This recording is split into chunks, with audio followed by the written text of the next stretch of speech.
am Gillian Maxwell. I'm welcoming you to our latest webinar, the latest in the series for the Canadian Psychedelic Association's webinar. This week, we're going to be speaking about drug policy, where it came from and why it's in place these days. It's been over 100 years of suppression and bad policy. And probably a lot of you, maybe on this call, on this viewing, don't know very much about the history and why drug policies are like that in the first place. Why do we have prohibition? Why did the war on drugs happen?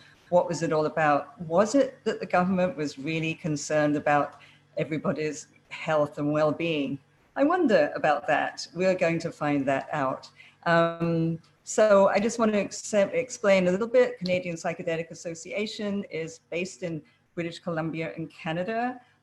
We are planning to be a national organization, and we have ways and means of doing that, reaching out across the country so that we really do truly represent the country. We're in our early birthing stages at the moment. We're very happy to be at this moment of time offering what we can offer, which is a way for people to be really connected in this wonderful world of psychedelics in service of humanity, making the world a better place. So I think we'll go to our speakers now. I'll introduce them. The first speaker I'm going to introduce to you is Neil Boyd. I'm just going to get his other, okay, Neil Boyd is a professor in the School of Criminology at Simon Fraser University and chair of the board of directors at the International Center for Criminal Law Reform and Criminal Justice Policy at UBC Law in BC, British Columbia. Welcome, Neil, to our webinar. Thank you. Lovely to have you here. The next person I'll introduce is Deborah Small. I've introduced Deborah Small a few times before in my life. It's an honor to do that. And I have to tell you that she is the most inaptly named person I have ever met. There is nothing small about Deborah. She is a force of nature, and her name is maybe just to fool you for about 2 seconds. So Deborah Small, a lawyer and social justice activist challenging the inequities of the US government's so-called war on drugs. And she's the executive director of Break the Chains in the USA, working to empower communities of color. And welcome, Deborah. Hi, Jillian. I'm super happy to be here. And welcome to everyone else. Thank you. I'm super happy to have you here. But just for your information in the audience, Deborah and Neil and I have known each other for probably about 20 years now, working on things like drug policy reform and recommending harm reduction and promoting it. These days, it's very hard to go anywhere in healthcare without hearing about harm reduction. So we did it. We really did it. It is part of the system these days. We even have some supervised injection sites cropping up, not as many as we need. However, we're still having this, almost feels like the same conversation about drug policy and being stuck in prohibition. So my next guest that I want to introduce to you is Phil Metricoses Irondell. Phil is a Cree elder who brings a unique blend of Aboriginal and Eastern tradition to his present-day sacred work teachings. He works as an elder for Corrections Canada. Can you imagine? Working inside the system. It's an amazing place to be, and it takes a lot of courage to do that, Phil. And I would consider that work harm reduction. So he works inside for the Corrections Canada medium security prison in the Lower Mainland of Vancouver, Canada. Welcome, Phil. You're on mute if you wanted to say something, just to say hi. Yes. I guess I have to unmute, okay. You do. Yeah, well, it's good to meet some new friends, and yeah, that's what you said, you know, I'm kind of working on the front lines right now and within the prison, and so I'll, you know, I'll have a few words to share later on. Thank you. So we're going to talk about drug policy. Just to give you some context for the psychedelic world and what the Canadian Psychedelic Association is up to. We're at the moment really promoting our petition to decriminalize nature. And if you want to go and sign that petition, please sign that petition if you're in Canada.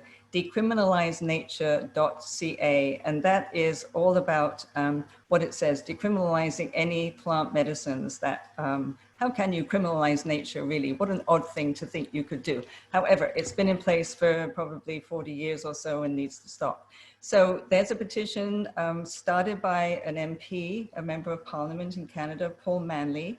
He's the representative for Nanaimo Ladysmith in British Columbia. And he's started this petition. Anybody in Canada can create a petition about anything to be read into Parliament. And all you need is 500 signatures. We've got nearly 9,000 signatures and we're going for 10,000. And we have until August the 14th in which to do that.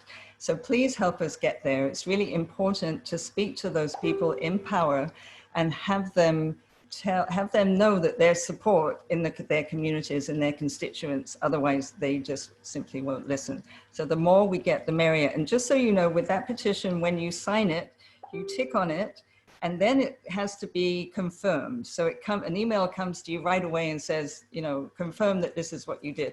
So you actually have to do it twice, just so you know. Make sure you do. Thank you. So that's part of the one of our big things that we're working on at the moment with the CPA, and it's perfectly positioned inside of this conversation about why do we have prohibition in the first place.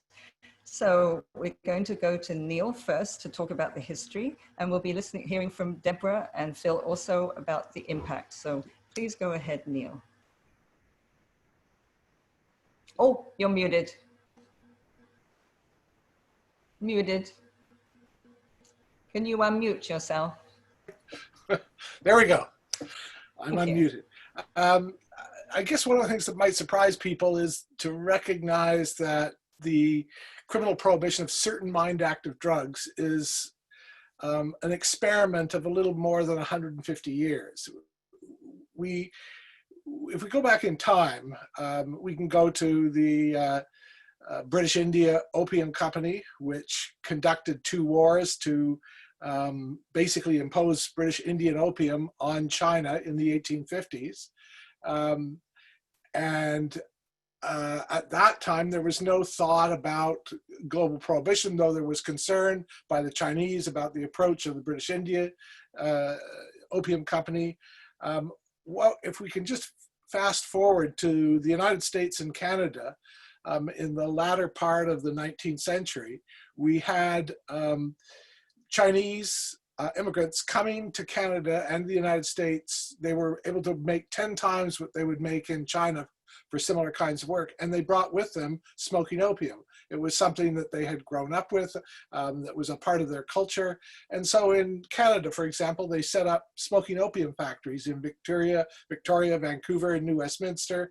And these factories were not a concern of the police. They were not a concern of the newspapers. In fact, there were advertisements in the newspapers for laudanum, which was actually a mixture of alcohol and opium, but there were it was clear that it wasn't a concern. In 1885, there was actually a judicial inquiry struck to determine whether or not these smoking opium factories posed any risks to British Columbians. And they concluded that no, that the saloons of that day were a much greater risk, and the harms that came about from saloons seemed much more significant.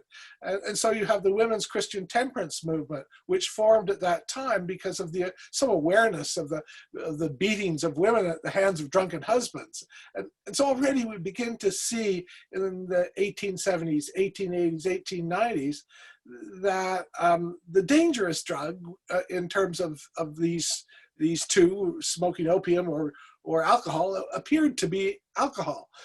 But one of the things one of the points I really want to emphasize is that when we talk about drugs, we often exclude alcohol and tobacco from the mix. And there's no sense in which alcohol and tobacco should be excluded from the mix. As you know, a police officer once said to me, "Neil, if it wasn't for alcohol, I'd only have a part-time job."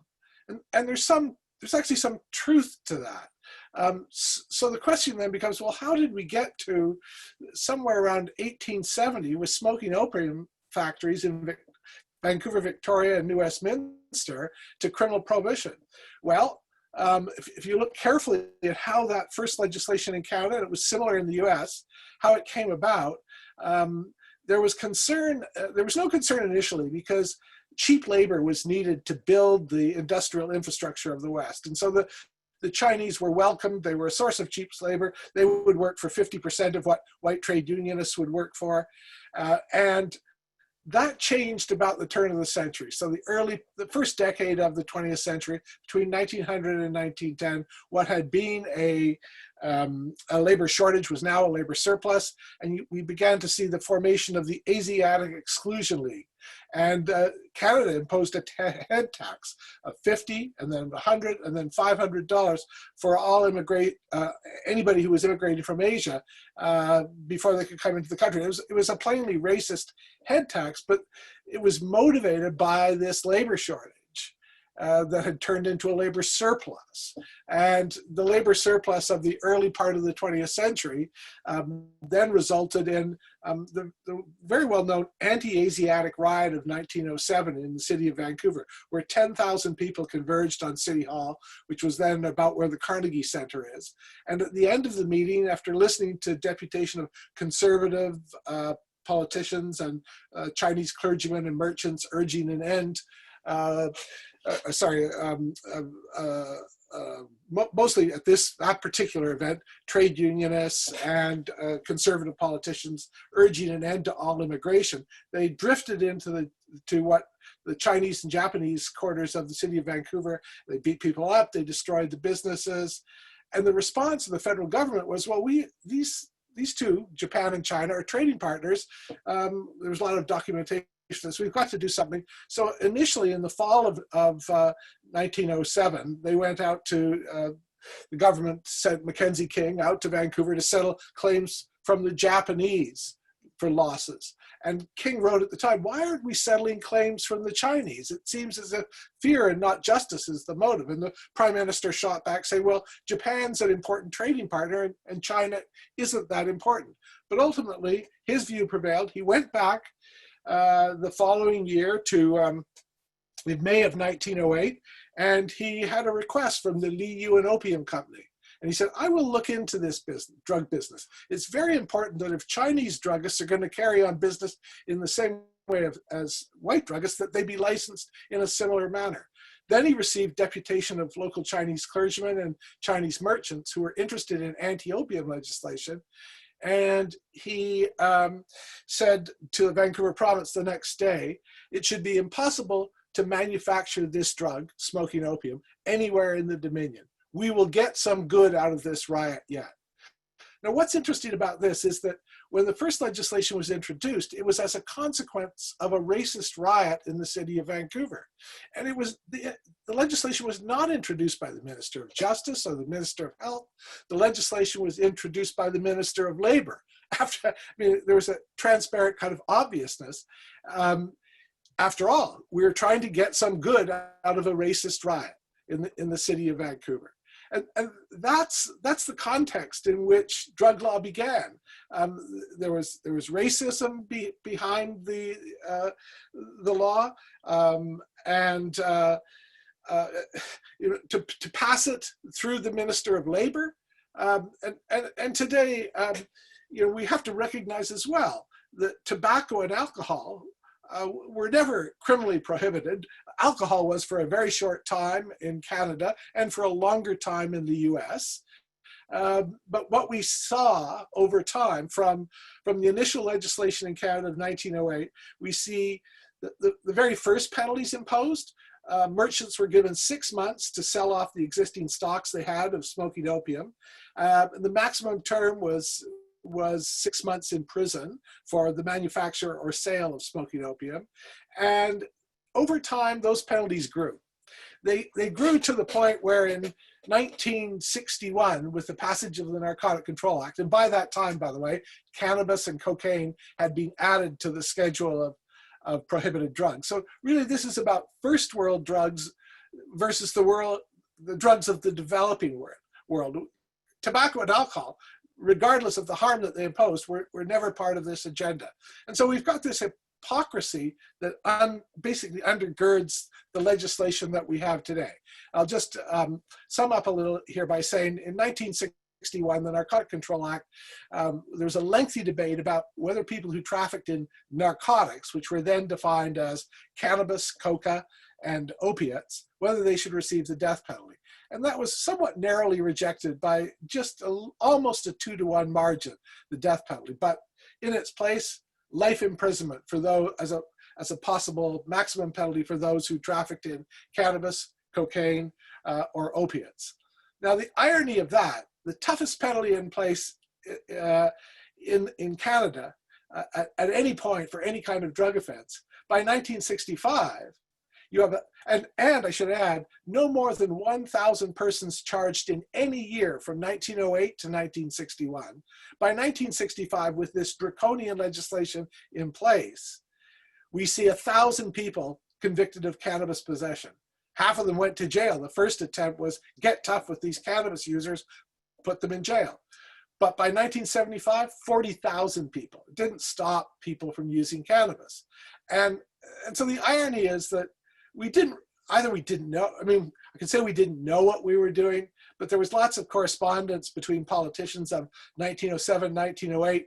One I remember particularly where it was said that Mackenzie King would learn of the way in which the Indian people used hashish and the context of smoking opium, and that it was very much like Lord Morley, who would smoke a cigar or have spirits as a libation.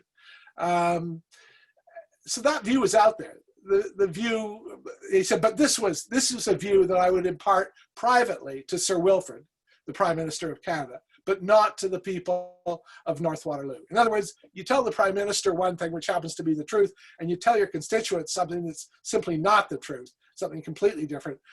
The suggestion that the line that we've drawn between legal and illegal drugs makes some sense, has something to do with public health.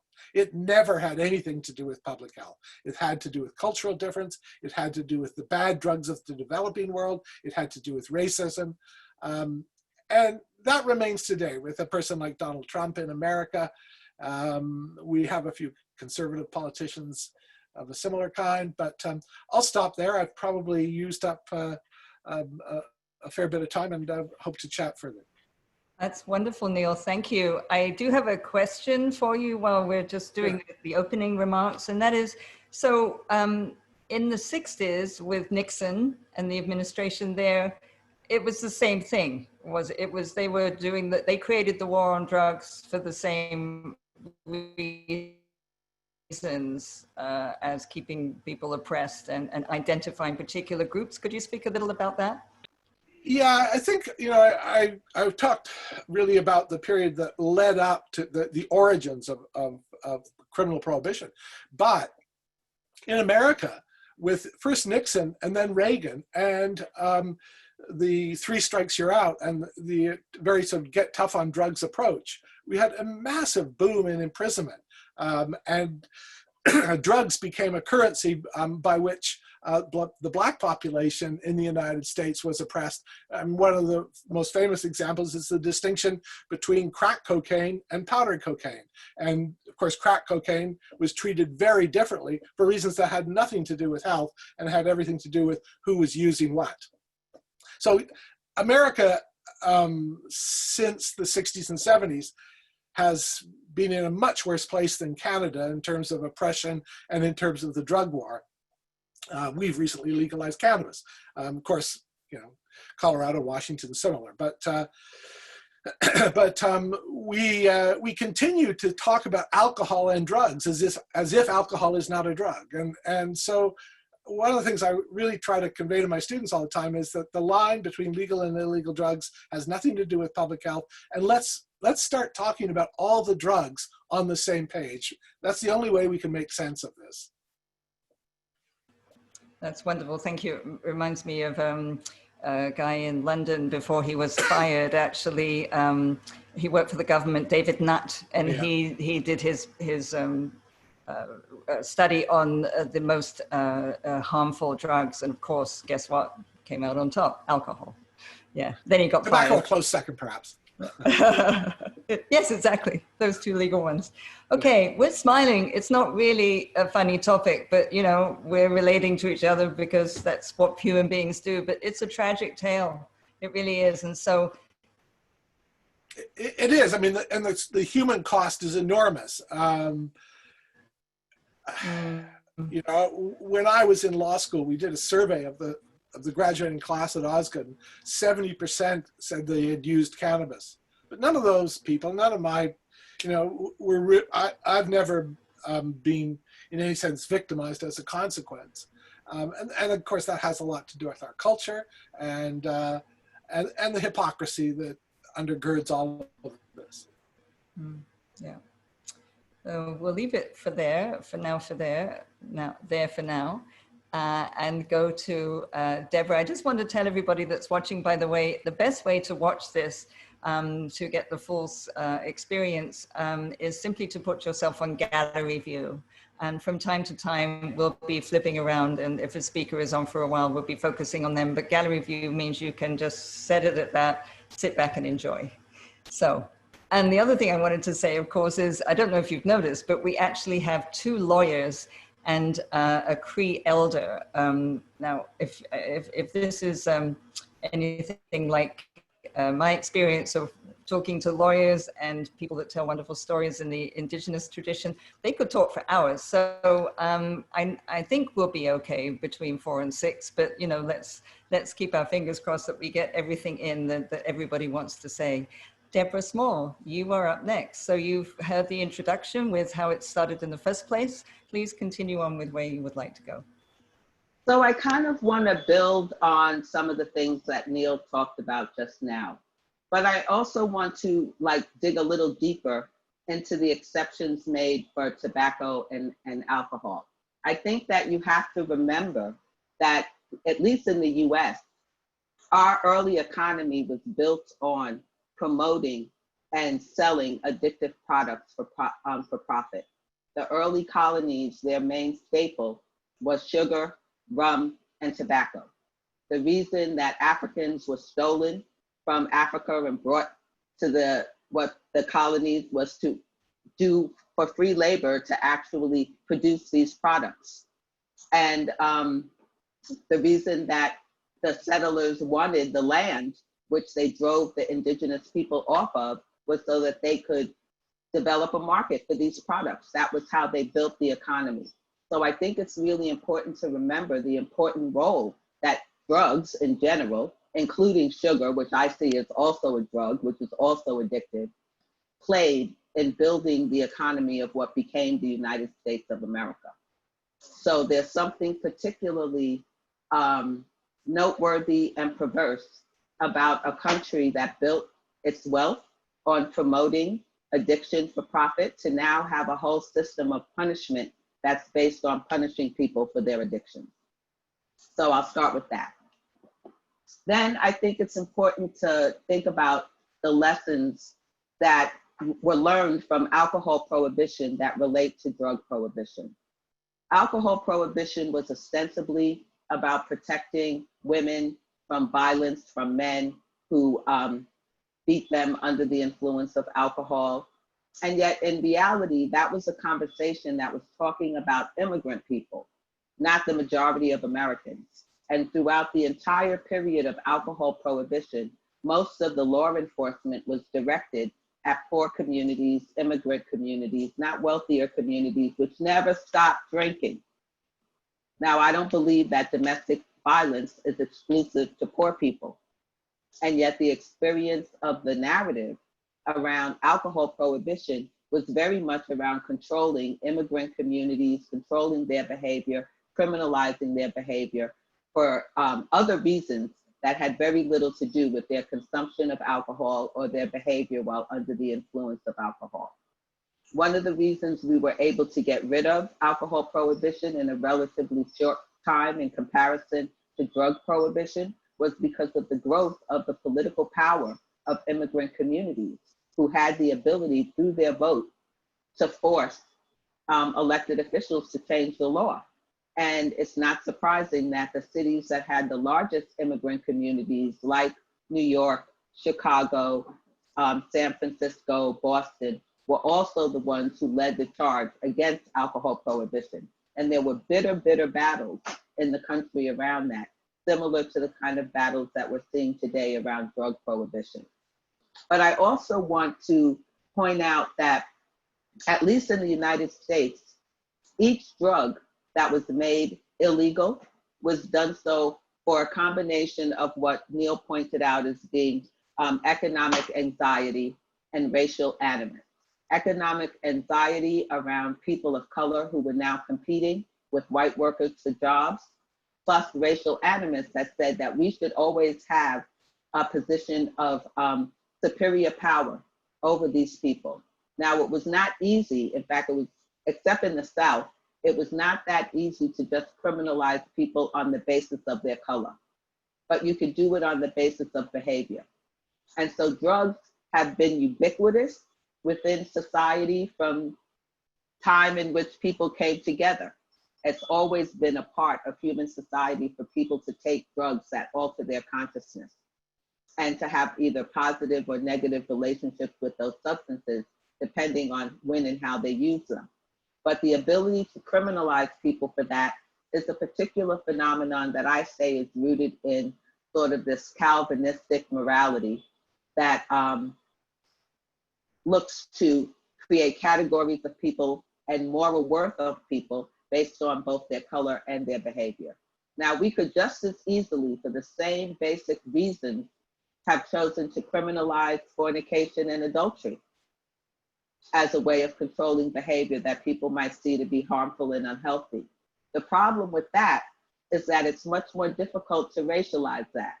If we had laws against fornication and adultery and the only people being arrested and locked up were Black people, it would be hard to get the public to accept it because there were way too many multicolored babies in the United States to ever claim that white people were not engaged in fornication and adultery on a regular basis. Drugs, on the other hand, allowed for a little more selective prosecution. It allowed you to criminalize people not just for their behavior, but for their association. And so I think it's important to go back and look at what was the narrative surrounding these things. When opium was first criminalized in California, opium smoking, they only criminalized the form of opiate intake that was done by Chinese people.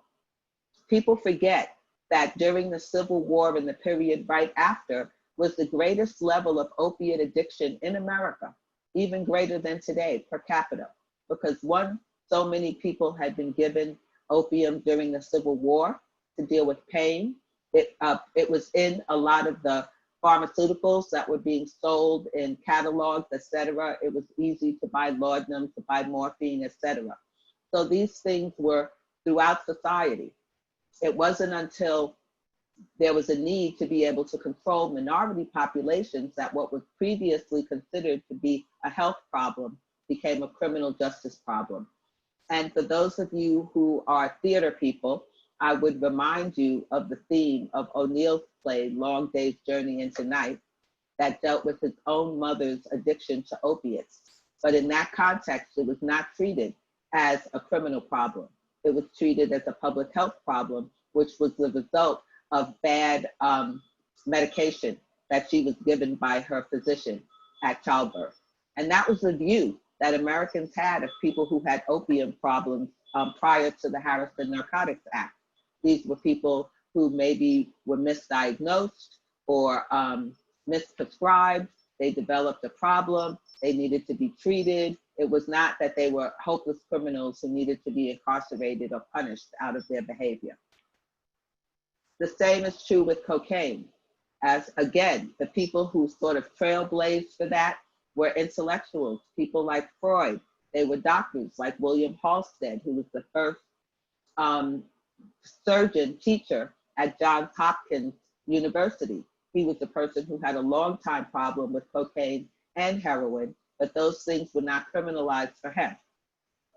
The first time you start seeing cocaine portrayed in a negative light was around the early 19-teens, 12, 13, when it became associated with Black people. Now, why? Well, In the period after slavery, during Reconstruction, when Black people were now working for wages, in certain cases, starting in New Orleans, Black people were given cocaine the same way that you would give people coffee or some other stimulant today, as a way of enabling them to work longer hours without having to take a break.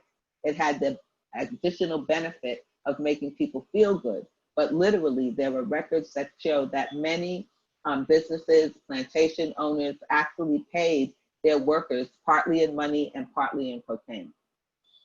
So when there was a decision made at the national level that we wanted to criminalize this drug, all of a sudden you started seeing articles in the newspapers, including the New York Times, talking about cocaine-crazed Negroes who were so out of control under this drug that police had to use a larger caliber bullet in order to bring them down.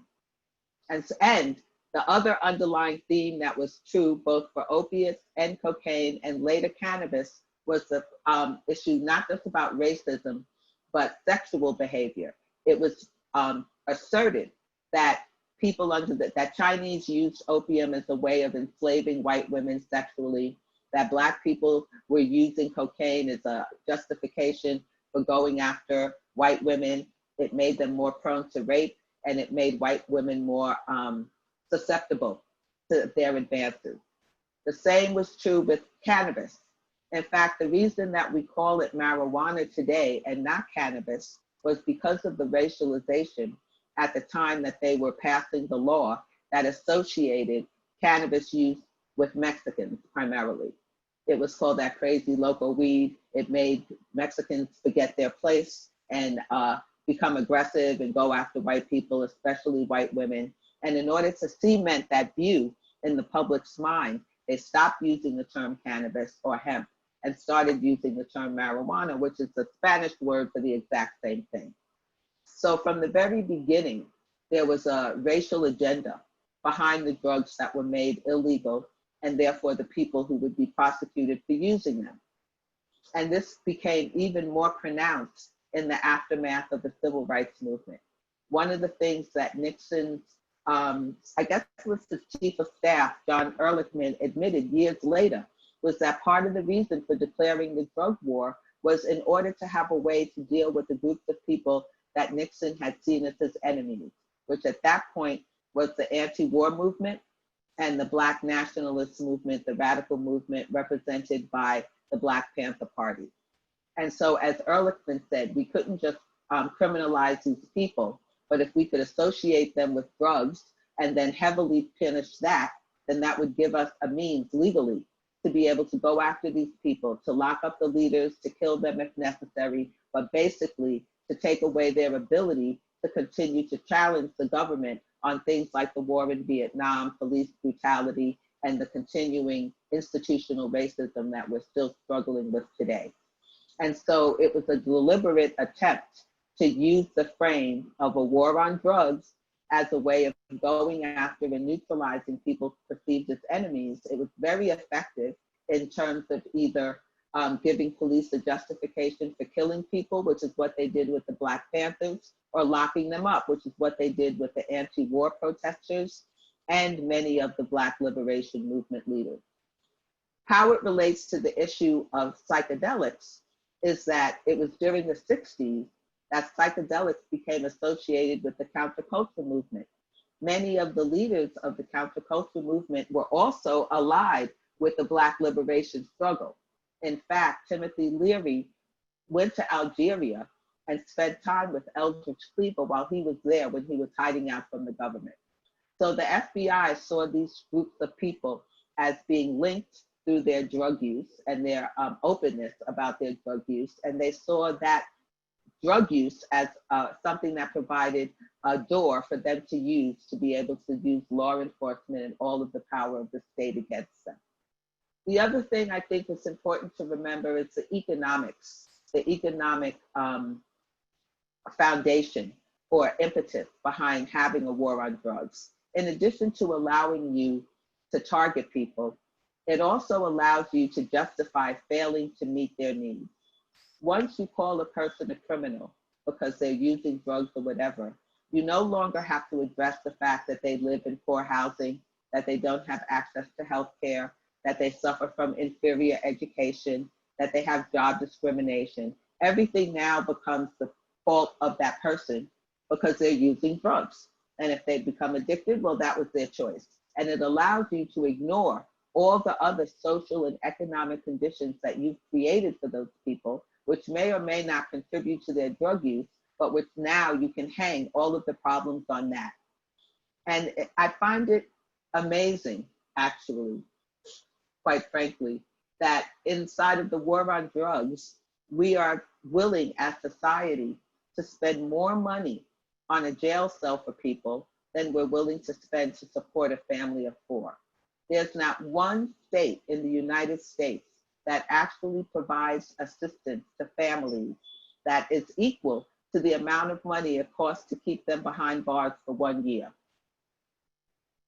And that is still true to this day. So for people who are locked up for drug offenses, our government acknowledges that more than 85% of the people behind bars for drugs are there for either possession or low-level selling. So we're not talking about kingpins, we're not talking about cartel leaders, we're not talking about people who operate major drug organizations.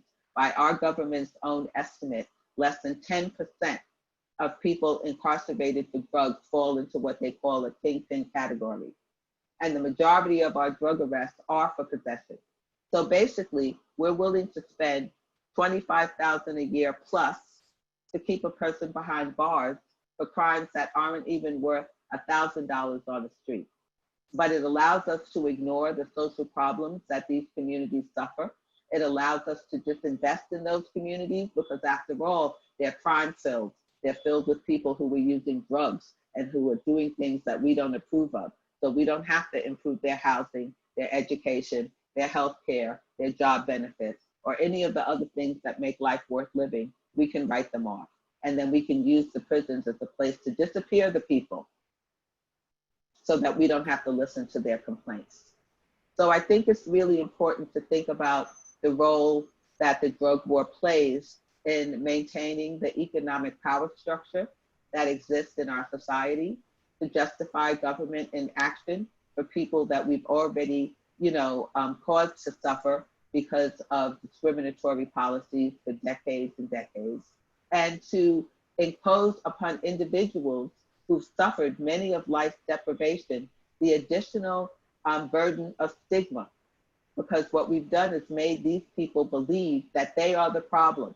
Their drug use is the problem. The reason that they can't succeed, the reason that their families are falling apart, the reason that they can't keep a job is not because of institutional racism, not because of structural inequality. No, it's because they chose to smoke a joint, because they use cannabis, because they use cocaine occasionally, or because they might want to get high on an opiate. And so for me, the drug war is one of the greatest hypocrisies that's ever been perpetrated on a society by a group of people who have no intention of applying those rules to themselves. And I'll leave you with the definition of racism from one of my mentors, Ruthie Gilmore, a prison abolitionist. She defines racism as a set of policies and practices that are developed by one group of people to be imposed on another group of people, where the ultimate result is premature death. Wow, thank you, Deborah.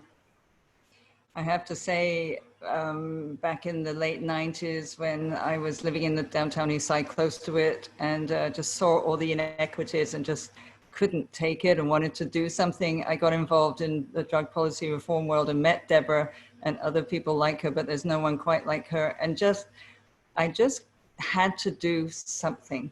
And that's really what propelled me on that journey for the last 20 years or so. It's so unfair and mean and cruel. And I'm really excited to have discovered this world of psychedelics. Obviously, they have an amazing impact on people and humanity in so many ways, but there is something about the way that they help people feel connected and actually help people feel love for themselves and each other. Because I think a lot of what Deborah is talking about, and what also Neil has talked about too, is that people who are, and look at Trump today, just people who are cut off from themselves and don't feel loved and don't love themselves. And psychedelics are very, very helpful for that. And of course, releasing the trauma that's however they got to that place of not feeling loved, there's trauma there, and psychedelics are so helpful for that. So I'm excited again in my drug policy reform world to be in this time and place, and to be able to really promote this and see and just make the changes happen. And that's everything you two have just said is why I exist, actually, to have human beings reach their highest potential. So talking of one who reaches a very high potential in his life, here comes Phil. Over to you, Phil. Anything you would like to say about the history of prohibition in Canada for Indigenous people, and certainly the impacts that you're so familiar with working within the prison system? Yeah, sure. And just a little bit about my history too. When Deborah was speaking, it reminded me back in my 20s, I'm 70 now, and in my 20s, I was with the Red Power movement. And the way the Red Power movement started up here is we actually we had to sneak some of the Black Panthers up here. And they were teaching us, how to organize. But the big difference is that we were in a minority up here. And so we have about maybe 3% of the population they've estimated. But yet in the prison system I work, it's most prisons, if you're looking at the prairie part of Canada, it's up to 50% of Aboriginal people. Now they're using the word Indigenous people incarcerated. So we're using culture now, as part of an approach, to tackle some of this. So when I say I'm on the front line, I've worked as an alcohol and drug counselor in the past, and now, in the last few years, there's no manuals with becoming an elder, put it that way, but the more I was assisting people in the community, and from the downtown east side in Vancouver, which has been mentioned, and other places, I was invited to come and be one of the elders. So we have about 30 elders in BC, and most of the prisons are in the lower mainland, we call it, of BC here. So we use culture as an approach. And when I look at the men that I'm dealing with now, when they first come in, I do an interview with them, and I run a program called the Pathways program.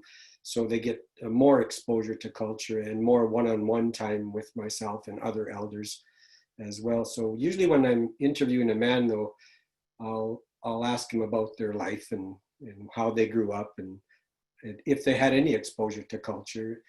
And there was a lot of shaming that went on, of course, and some of the men are really actually ashamed to be Aboriginal because of all the societal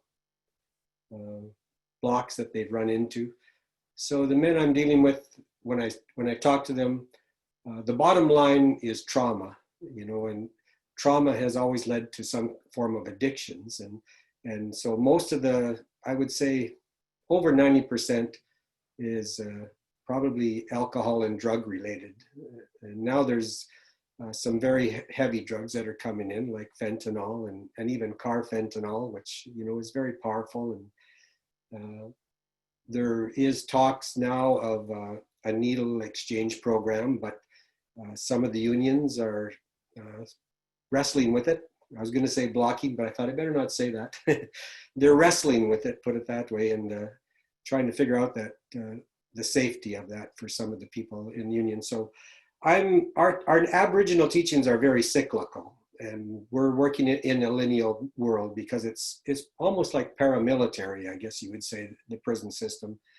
And so when us elders have our meetings, we talk about that. It literally is, when you use that term about the round peg in the square hole, sometimes it feels that way when things get down to the policy wonks and all this, and trying to do something with the men. The men that I've mostly talked to, though, it started with alcohol for most of them, and then, you know, it was a graduation. Oh, I would also say that probably a good percentage, it's hard to say like 1%, but I'd say over 80% have also been wards of the government at one time, like where, and this is a intergenerational thing that I'm talking about now, because you have to look at a layer of things. There was residential schools where children were literally taken away from the families, and family units broke down, and parenting skills got lost. And of course, those parents too, they turned to drugs and alcohol to kill some of that pain, you might say. And so a lot of these kids have grown up in foster care by non-native parents, and most of them have run away at more than one time. It's almost like a schooling system. They go from foster care to juvenile youth detention center to a provincial jail for minor things like B&Es, and now I'm dealing with, you know, very serious things like murder and different kinds of abuse. But when I talk to the men, though, they'll always say, you know, they started using, and I'll say, well, were you drunk or stoned at the time of your crime? And usually they would say yes, you know, that. And a lot of them don't even remember because it was mostly a blackout or something like that.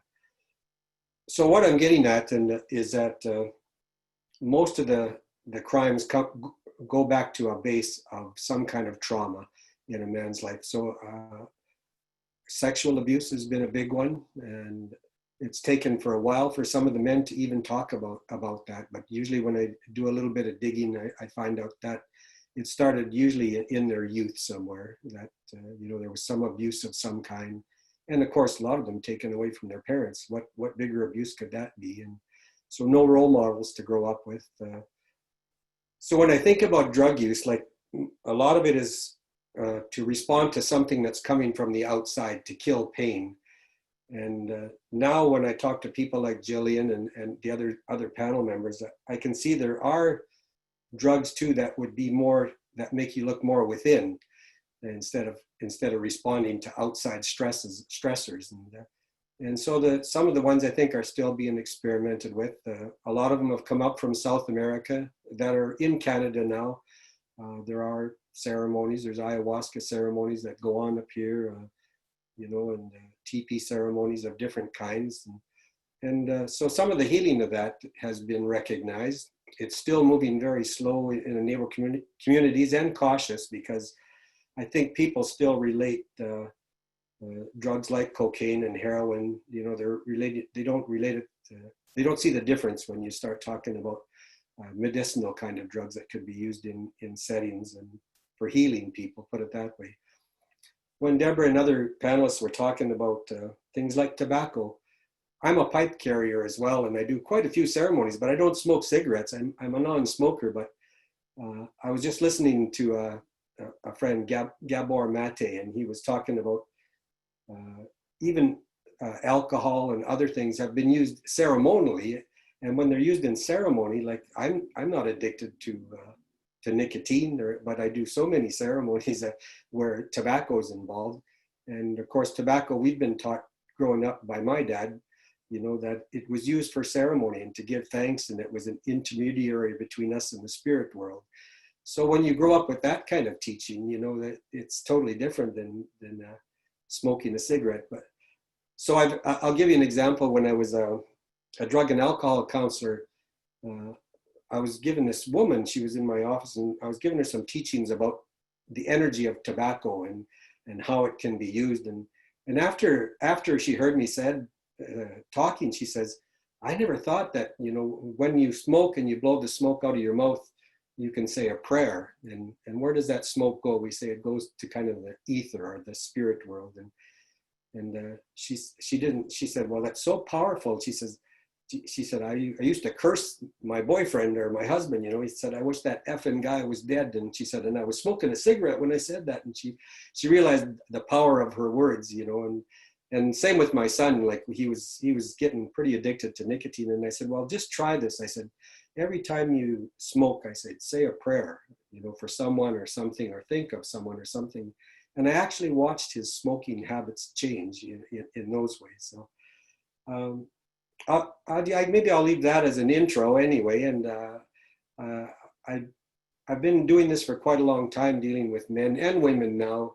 I'm really grateful that there are elders on the inside. Like I can run a sweat lodge now on the inside of a maximum security prison, which I have and many times now. And we have an experimental village. It's called, it's got an Aboriginal name. It's called Kwekwe-Kwelp. So it's a healing village. And this was a grandmother. Her name was Grandma Rita Leon. And she's the one that she said, I don't want to see any guns. I don't want to see any uniforms. I don't want to see any fences, you know, for these men. So it was experimental at first, but now we've seen the great success. They're the only one that has an actual longhouse on their property.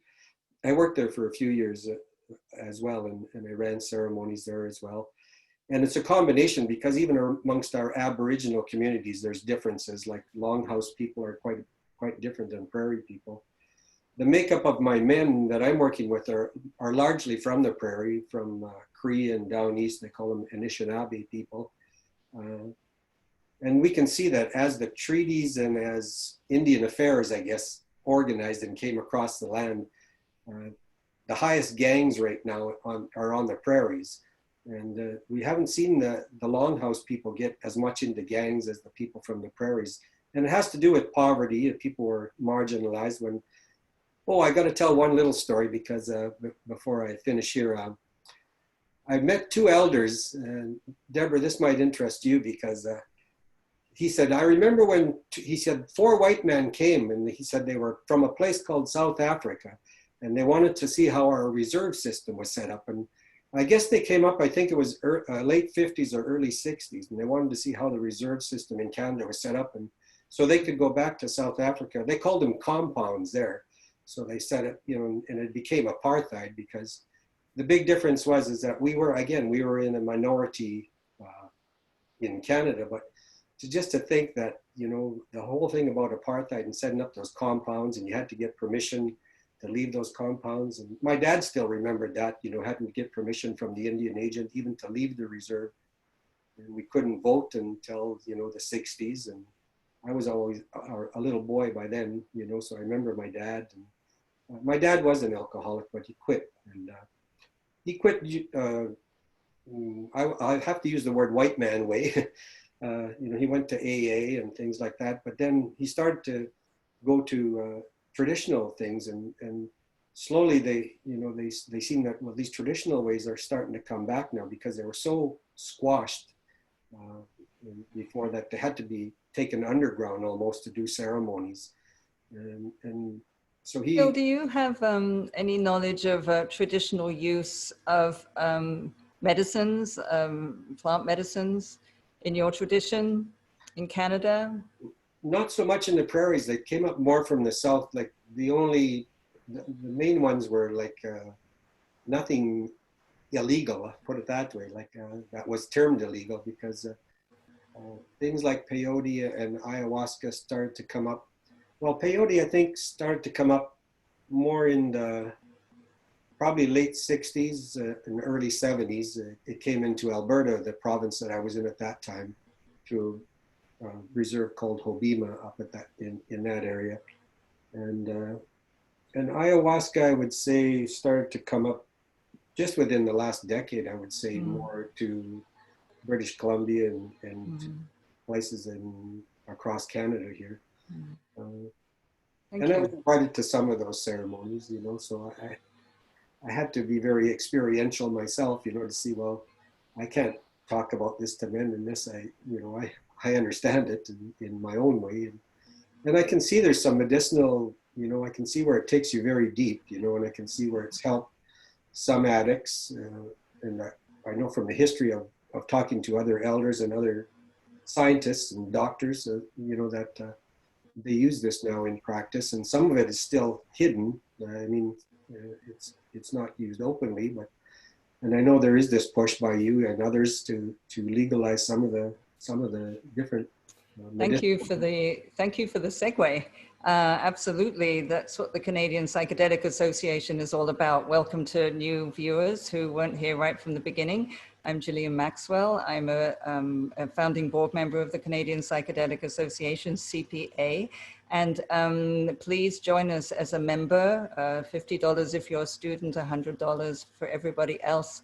And we really do need support to get a lot of things changed in the world and to expand our scope at the moment. We've been working as a volunteer board for the last 6 or 8 months, and now we're about to expand and hire people because it's necessary to get where we want to go. And so, and we're very interested in bringing all the plant medicine carriers and the therapists together under one umbrella, and we are sort of the guiding light for them. And the keeping the, you know, you're talking, Phil, about people who have lost their connection with their culture and their traditions. And so one of our big pieces is to keep that connection to the traditional medicines going as we move into this decriminalizing and legalizing world, because it could so easily not happen like as it has actually with cannabis. People that knew about cannabis sort of got thrown under the bus. And so we really want to,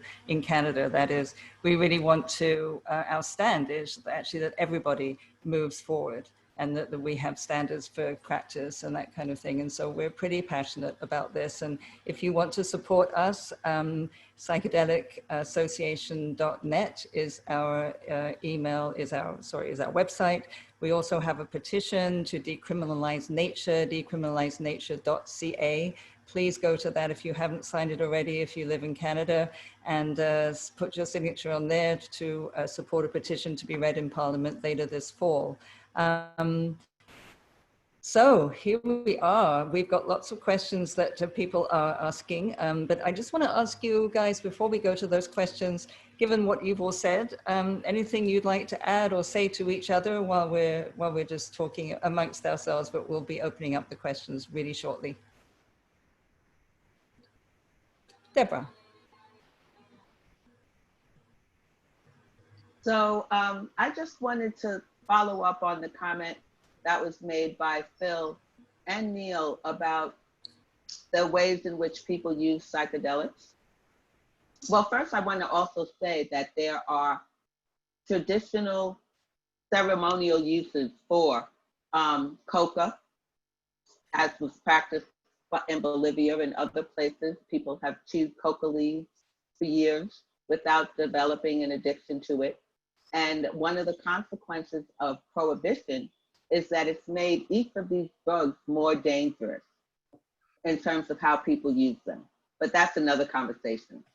I wanted to actually highlight the fact that in the early anti-war movement, the counterculture movement, starting from the 50s with the Beat people, Allen Ginsberg and others, who used drugs consciously as an avenue to expand their consciousness, to think of other possible ways of being. And one of the reasons why the movement was so threatening to government wasn't only because they were against the war in Vietnam. It was also because you had a whole generation of young people coming of age in the 60s who were questioning whether the legitimacy of having a future that was about them becoming a cog in a corporate machine. That they began looking at what would their lives be like, what would be possible if their basic needs were met, if they didn't have to worry about food and shelter and the basic necessities. So the early hippie movement in California, particularly in San Francisco, was about creating an environment where people could have those things and could think about who they wanted to be. There's nothing more threatening to a country that's based on promoting capitalism, free market capitalism above everything else than having people, particularly people from the majority culture, who are rejecting that priority, who are questioning that.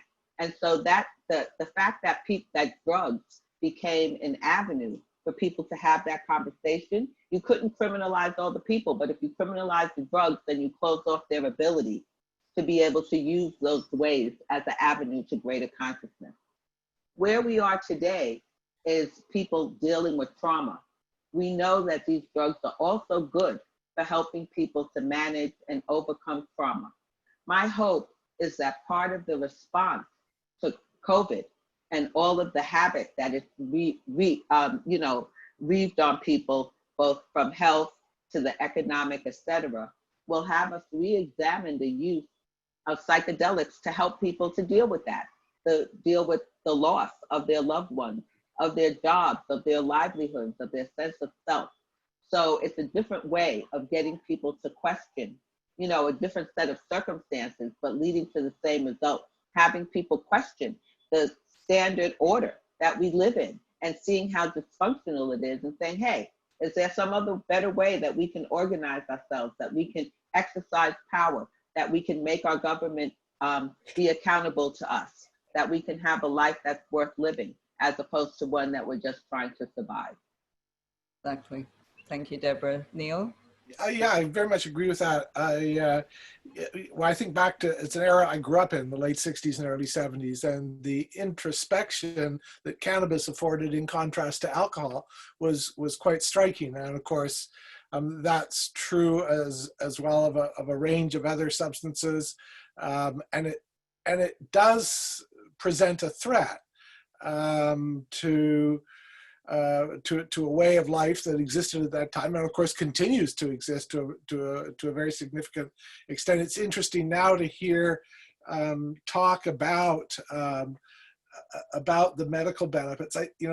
People have often said that the way in which cannabis was legalized was through the Trojan horse of medical use, and there's a little bit of truth to that, in the sense that it's really difficult to say to somebody, oh, you're using that drug for relief from pain in order to help yourself, to benefit yourself as a person and medically.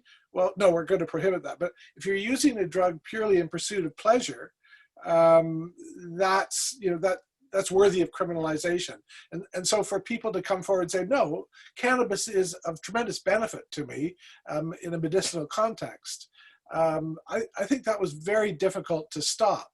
I mean, the only drug that I suppose we've endorsed in terms of the use of pleasure is alcohol. The legalization of cannabis, there are many things that are not great about it, but ultimately I think it's a very important step forward. And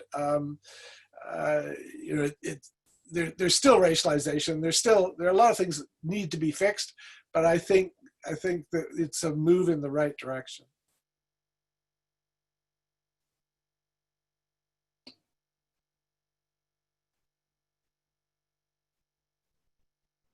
Whoops, can't hear you. Yeah. That would be because I'm muted. Anything you'd like to say, Phil, before I start to take the questions from our viewers? Well, a while ago you asked me about a question about medicines, and I remember now, I used to be a program coordinator at the Vancouver Aboriginal Friendship Center, and one time some people from down east were traveling through, I think it was a walk they were doing across Canada for sobriety, but this man offered me some tobacco, and he said, this tobacco strain, he said, is 1,000 years old. It's grown by the Anishinaabe people, and I remember when we used it in ceremony, it had quite an effect, put it that way, but he didn't say what it was, put it that way. He just said it was a strain that was developed for a long time. And so I remember, I just remember that doing something ceremonially has such a difference than doing it recreationally, put it that way. So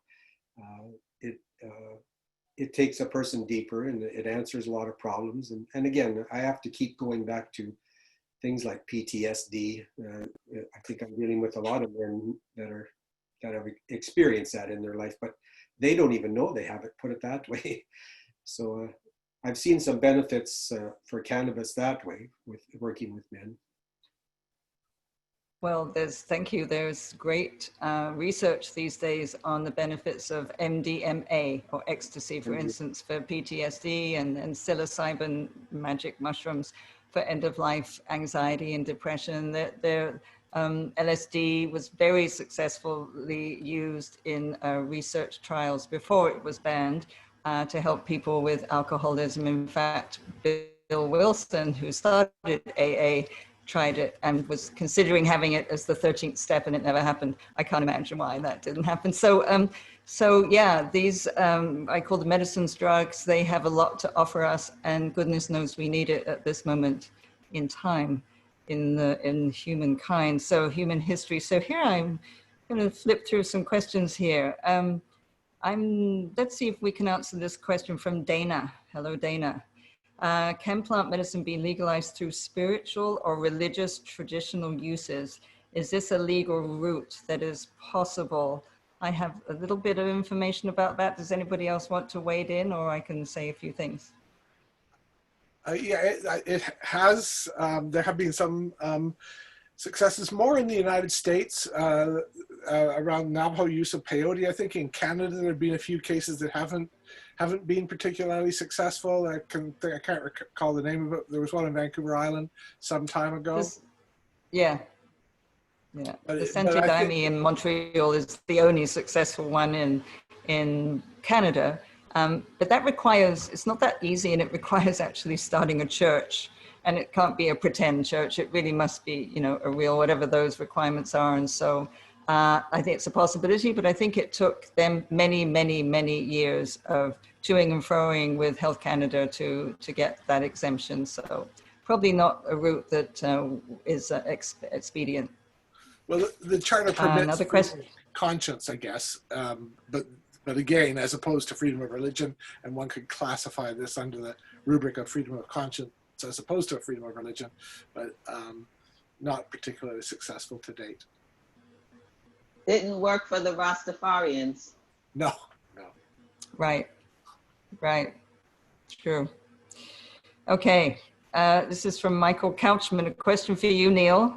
If decrim is successful in Canada, do you think it's possible Canada might eventually band together with a group of other like-minded states, such as Portugal, to push for decrim at the international level through the revision of the UN drug control treaties? So go for it, Neil. This person is talking about decriminalization. Of course, there is a conversation to be had about criminalization versus legalization. Deborah and I have been involved in that for many years, but please go with the question and then we'll see where we get to. Yeah, I don't think decriminalization can be helpful, and it's certainly being argued for. Right now in British Columbia, for example, the major drug crisis is around a safe supply of opiates for people who are dependent opiate users. And in Vancouver, people are not charged. They may be hassled in various ways, for sure, but that can happen. But the bigger issue is really one of regulation of supply, and I don't. That may happen. I mean, it's been really striking that more people have died of overdose deaths in very significant margin over coronavirus, and we're paying a lot more attention to coronavirus in Canada, and that's understandable and desirable, but it's as if the lives of the people who are dependent opiate users are not valued, and there are. I think again we have to go back to the origins of criminalization. It was a huge mistake, and decriminalization. Portugal's not the answer. The kinds of things Portugal has put in place would never work in British Columbia or in Canada. They're far too authoritarian. I think we have to look at regulatory models, and that means giving people access. And in China, when there was legality, in areas where there was widespread use, maybe 20% of the men would smoke opium. And as someone said earlier, I don't know if it was Deborah or Phil, but there was, there were the types of opiates that were used. I think it was Deborah. The types of drugs that were used at one time were much less dangerous for people than the drugs that, the fentanyl and carfentanil that we're now seeing as part of the pattern of use for dependent opiate users. And so I think it's a regulatory model that public health. I mean, I believe this is all about public health, and the criminal law should never have been put into this area. It was a big mistake. Deborah, would you like to comment? Thank you. Well, I couldn't agree with Phil more, and I would just say that we got to think about who were the people who foisted this policy on the world. I mean, the Anglo-American Empire, that was the one that invented drug prohibition, are the same people who exported drugs around the world and moved people around in order to make money from them. And so for me, it's like, it's not just looking at the mistake of prohibition, but looking at whose interests are served by prohibition. You know, who's actually winning from this? Because it's clear it's not a war that we can win if the goal is to have a drug-free world, which is what they put into the treaties. You know, it's certainly not a win if it's about improving public health and reducing death and harms, because we're not doing any of that. But it is a win if you want to continue to profit from people you consider expendable by making money from locking them up and using their labor that way. If you want to be able to reduce government spending on social needs by criminalizing people who need things so that you don't have to spend the money. If you want to profit from a pharmacological industry that makes billions of dollars on promoting all kinds of drugs to people that may or may not be healthy, because your goal is not about health, it's about profits. If it was about health, we'd have more money invested in preventive health care in this country instead of treating sicknesses just before you die. So I just feel like, you know, for me, I'm looking at who's actually benefiting from this and why, and how are they able to manipulate the levers of power to do that? You know, and for the public, it's a question of why is it that people think that it makes sense to prioritize drug abuse as a focus of law enforcement and not environmental degradation, not financial chicanery, you know, not the kinds of abuses of workers that we're seeing happening all over. I've come to think of it as a form of genocidal capitalism that we're living in. And this is just one more tool in that arsenal of killers, because these are policies that kill people, not help people, but they also help some people make a profit and allow them to hold on to power. So that's the ultimate evil, because they're essentially anti-democratic and anti-people, anti-humane.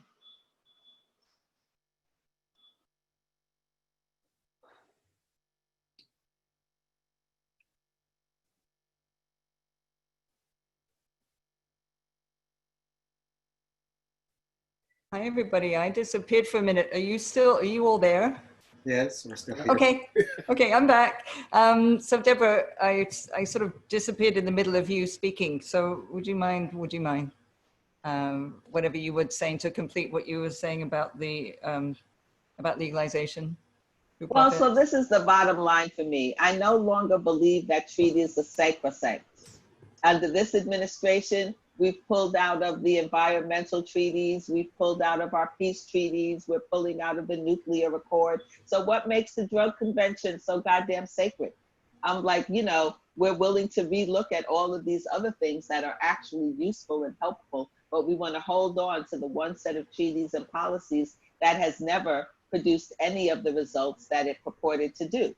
So I believe that we need to end prohibition, not reform it, not make it easier, not take some drugs out of it. We just need to repeal prohibition, period, you know, and stop trying to use punishment as a way of controlling or modifying people's behavior, because it doesn't work and it's anti-humane.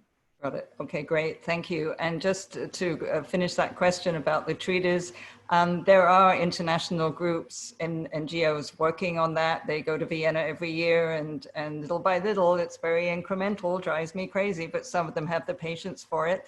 So that's happening. But really, we decided many years ago in our conversations that there isn't that you can actually opt out of being part of the treaty if the health or the well-being of your constituents and the people living in your country are they're more important than being part of the treaty. And if they're in harm, then you can opt out of the treaty. And I think that's actually really what's going to happen. People will just say, screw the treaties.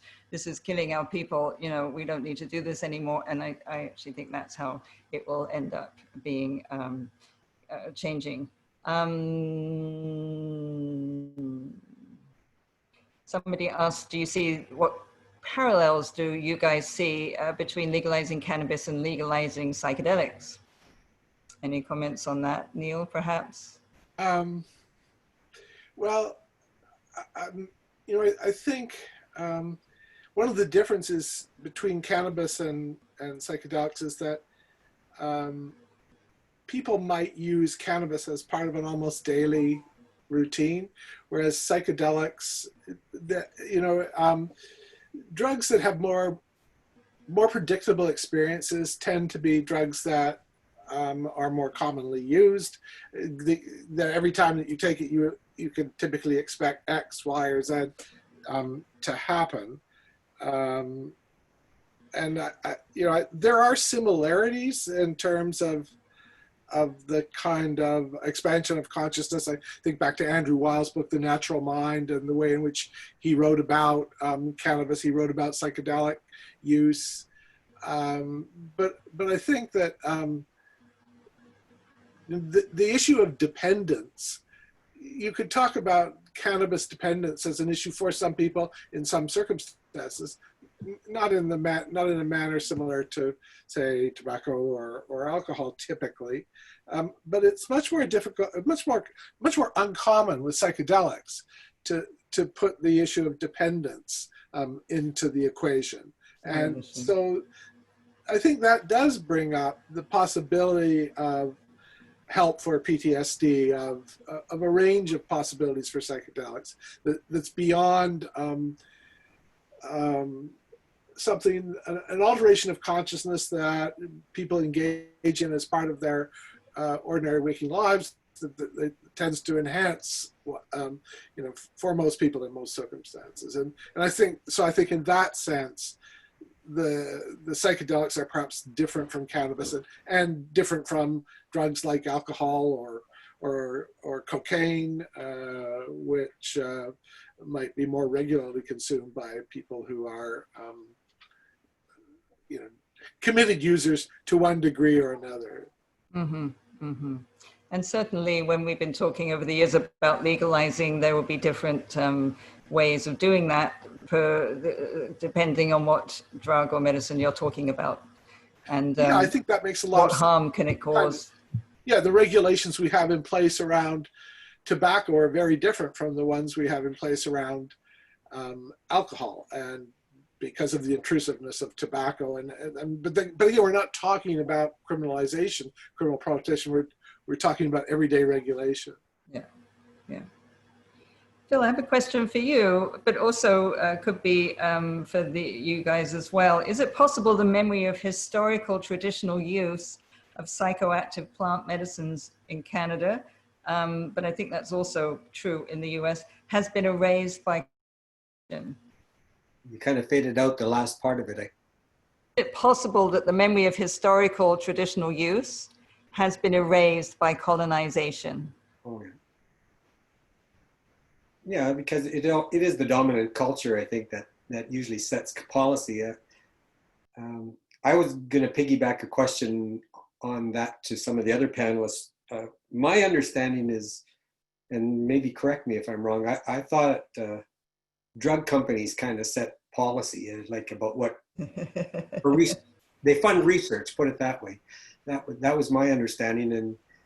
And usually there's lobbyists, like they want to see a scientific testing of, maybe 100, 200 people try something and the results of that, like a scientific kind of approach. So, and it's beyond my knowledge, but that was my understanding. So if any of the other panelists or yourself, Jillian, have any comments on that. But yeah, colonization has had a very, to answer your question, it has had such a devastating effect on all the Aboriginal cultures across Canada, because a lot of it goes back to land base, and people were literally marginalized by putting in small reserves, and then it compounded from there, because everything from housing to education to employment, it was a domino effect. When I graduated from school, and I still remember the headlines in the newspaper, it was Edmonton Journal. It said 0.0001% Aboriginal people make it through the school system. So in my lifetime, I've got to see that change now, that we actually have, people at university levels and doctors and lawyers. And so things are starting to change, and resource development is a big one, of course. And this is all connected, I think, when you talk about why people turn to drugs, put it that way. So yeah, colonization is a base, a very big base for a lot of the problems.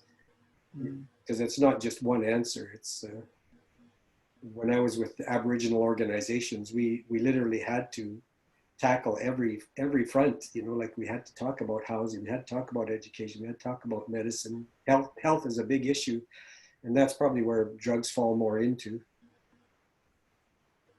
But I guess my other question about drug companies funding research, if anybody wants to make a comment on that. Yeah. What, please, Deborah. So the similarities that I see between legalizing cannabis and legalizing psychedelics, at least here in the US, is that both will be accelerated by our horrible healthcare system. One of the reasons that medical marijuana became a rallying issue is because we do not have a healthcare system that engages enough around preventive care and tends to focus on illness, but only from a particular frame.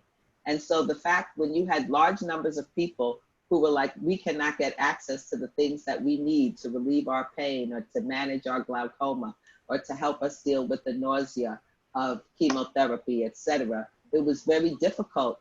It became more difficult for government to resist that because that was true and it was affecting a lot of different people. I think that part of what will accelerate that shift with respect to psychedelics is the combination of our aging population and the role of psychedelics in supporting people during end-of-life care, and the level of trauma that we're having within our military community in particular, but now even more broadly in the population. I think that the fact that we don't have enough mental health services to help people, that we don't do enough to support people who are suffering from various types of mental health, be it from depression or bipolar disorder or whatever, is going to make drugs like psychedelics more, how can I put it, more favorable to the public. And once you get something that people who have access to political power want and are willing to fight for, in this case, the elderly have a lot of political power voting wise in the United States. They actually vote regularly. They support a lot of candidates. Their views about things are taken seriously by politicians. And in the same way that there was a significant part of older people who wanted to have access to medical marijuana, you'll see the same thing with respect to psychedelics.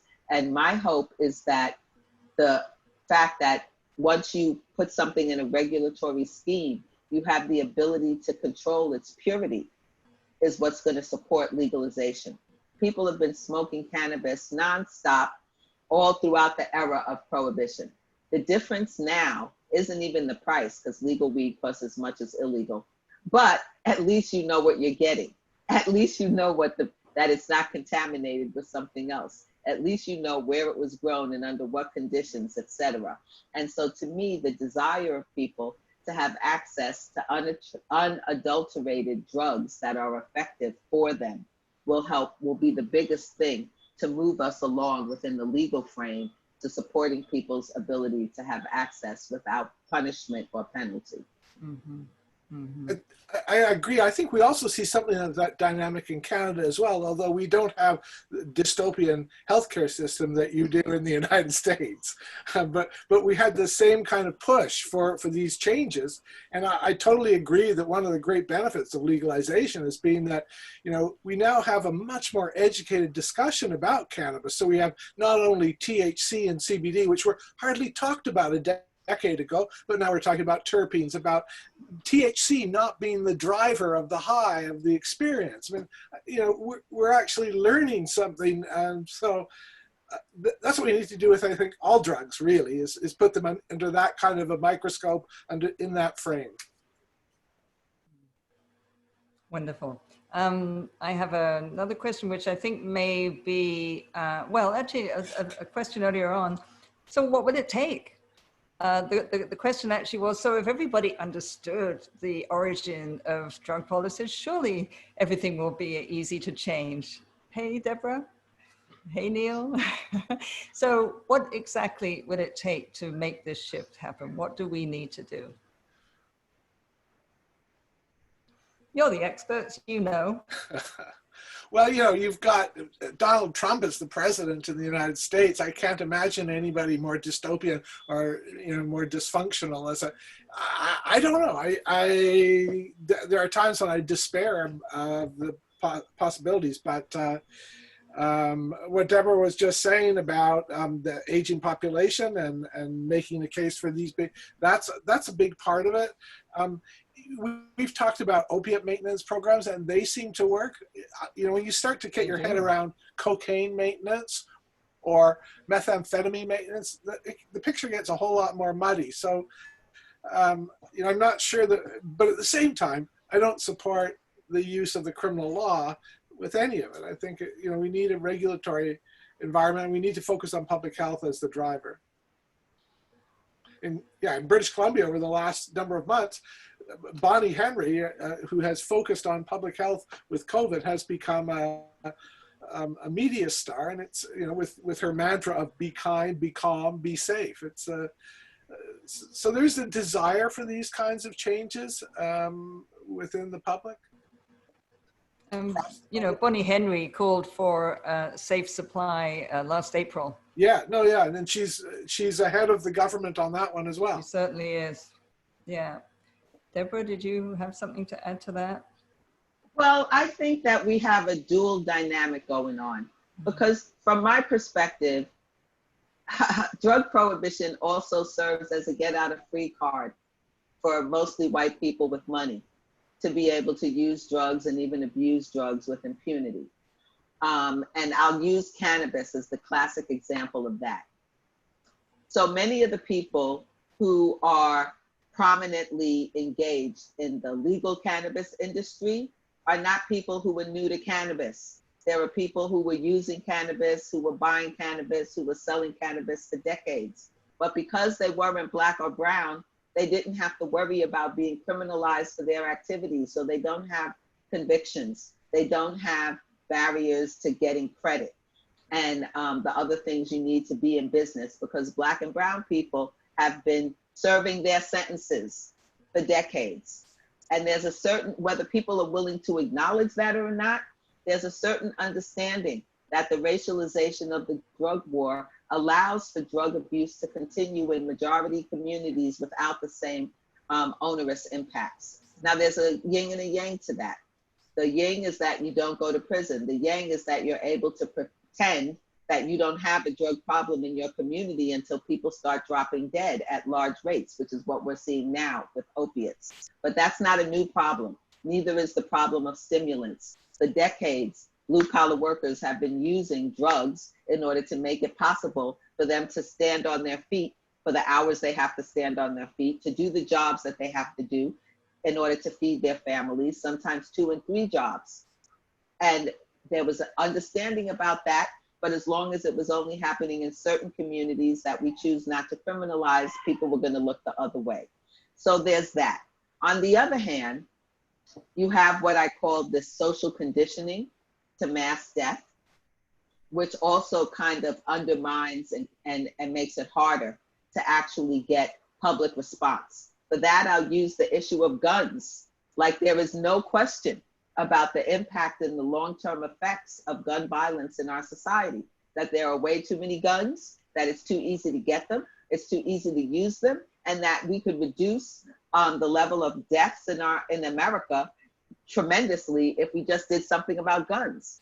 But instead, we continue having a conversation about Second Amendment rights and freedoms, et cetera, which somehow your right to have a gun trumps my right to live. And so there's these ways in which people have seen these issues as part of their identity. So for conservatives, they pretend that they don't use drugs in the same way that they pretend that they don't have people around them who are LGBTQ. you know, until they get outed by folks. But it allows them to be able to hold on to an identity that it justifies the oppression of other people for the things that they themselves are doing. That's a form of privilege, class privilege, race privilege, etc. It's hard to get people to give up their privilege. At the same time, culturally, I've watched over the same amount of time that I've been doing this work around drug law reform, the way culturally Americans are being programmed to accept mass death, you're on your own instinct. I say it starts with programming like Survivor, has gone on through things like, you know, Game of Thrones and The Walking Dead, you know, where we now have become inured to watching programs where hundreds and thousands of people die at the same time. You know, 15, 20 years ago, having 76,000 people die in 1 year from preventable overdoses would have been considered a national emergency and responded to as such. Now we just click it off the same way we do with the high levels of suicide, you know, with the high levels of other forms of preventable death. And so on one level, I feel somewhat despairing because I don't know what's the magic number that's going to get people to actually take things seriously. We're not even willing to take coronavirus seriously, even though we got 4 million cases here in the United States. So you've got these competing dynamics happening. But ultimately, I trust in people because quite frankly, lobbyists are not the reason that we have legal cannabis. Lobbyists are not the reason that we have medical marijuana. The reason that we have it is because people on a grassroots level started organizing, agitating, and forcing change until they could not be ignored. Now, it didn't hurt that the government found a way that they could make money from these changes, and I expect that any further reforms in the area of drug are going to follow that. And I'll just leave people with something that Chris Rock said that I think is right on the money. He's like, a lot of these laws are because the places where these drugs come from are brown and black drugs. If America made great cocaine and great heroin, we might be more willing to make it available to people. It's certainly been true with cannabis because originally 20 years ago, the majority of the cannabis that was consumed in the US came from outside of the US. Now we have perfected, you know, the art of cannabis cultivation, marketing, etc. And so that's a lot more acceptable because we can do it well and be competitive. So on one level, I think it's important to have groups like yours that are shifting people's conversation about the accessibility of psychedelics and sparking interest into it. And unfortunately, one of the keys to change will be the adoption of these drugs by capitalists who see the opportunity to profit from it and who will then use their incredible power and financial influence to push it along. I don't know if that's a good or a bad thing, but unless we sort of change the economic dynamic around which decisions are made, that's what I see in the future moving forward. I think that is another webinar. That is a big, big question and a big issue that we're talking about at CPA all the time and people around us is how not to have that happen and have the healing of people's trauma be somehow made into some capitalistic investment opportunity. And so stay tuned for that, and maybe we'll bring you back for that, Deborah. Jennifer said, do we think all that Canada legalizing assisted suicide end of life for terminal patients is a good start to pave the path? And what that made me think is, so there is this bigger sort of, as you said, you feel a little disheartened sometimes, Deborah. There is this big sort of monolith that you just can't kind of get their attention. But so how can we find ways in? And so one thing that we're looking at is PTSD. MAPS in the US are really getting very skillful at this, and we're going to be doing this in Canada too. And so, so post-traumatic stress. So who has post-traumatic stress? Well, many people do, but first responders certainly do. Vets from the Army do. Police do.